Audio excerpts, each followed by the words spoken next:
Guess what? Teachers are going on strike in Columbus. But guess what? It's not about them getting more money, because you know how teachers are such money grubbers. Here's what they're doing. 4,500 teachers and school workers in Columbus, Ohio are on strike for the first time in nearly 50 years. They're fighting for, well, you want to hear what they're fighting for? They're not fighting for more money. They're fighting for stuff like air conditioning. That's crazy that's not a standard thing. In Columbus, too, by the way? Which is, I think it's the biggest city in Ohio. It's like the 8th biggest city in the country.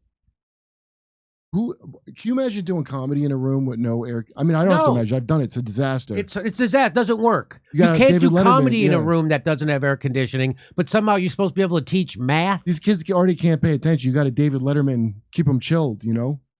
So watch this. This is Columbus, Ohio. 4,500 teachers are out on strike here.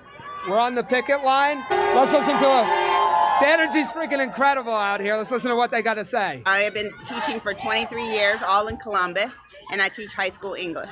My name is Regina Fuentes, and I am the CEA spokesperson. Tell me about why the teachers are out on strikes today in Columbus. Columbus City Schools is over 100 years old. We've only just in the last maybe 2 decades started rebuilding schools. We're dealing with, mice and bugs and just lights going out or power outages, heat that doesn't work, windows that don't open, or, doors that won't lock.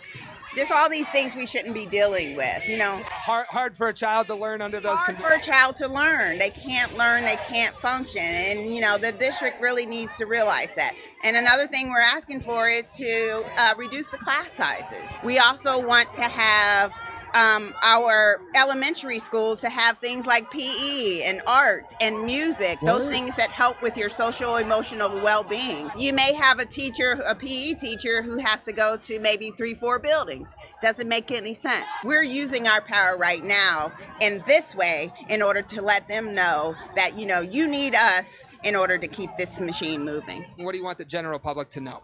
That we love our students. We want to be back in the classroom. We cannot wait to be back in the classroom with our kids, but it's not going to be under the status quo that we've always had to accept. We need to change things, and we need to do it now.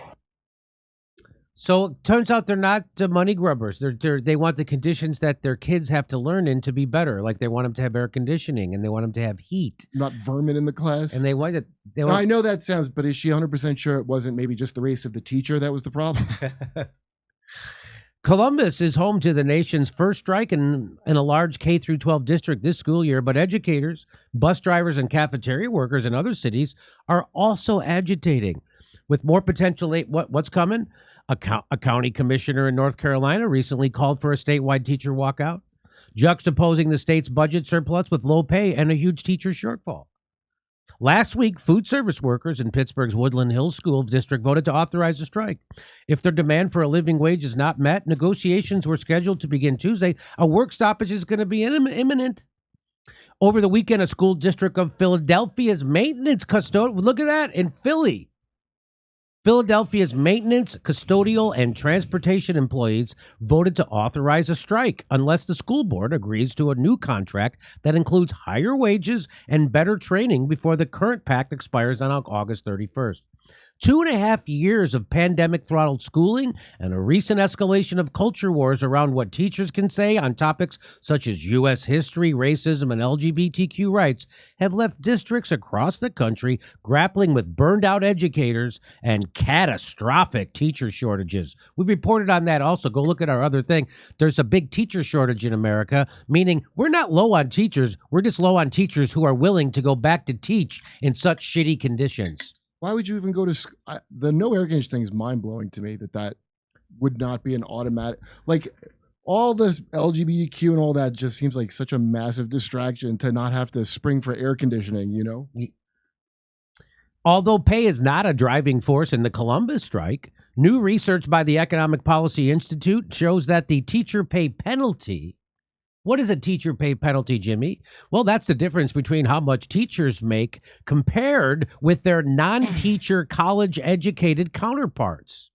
So if you have a bachelor's degree to get a teaching credential, and then you put that salary up against another person who has a bachelor degree, the other person's going to be making more money than the teacher, and that's what they call the teacher pay penalty.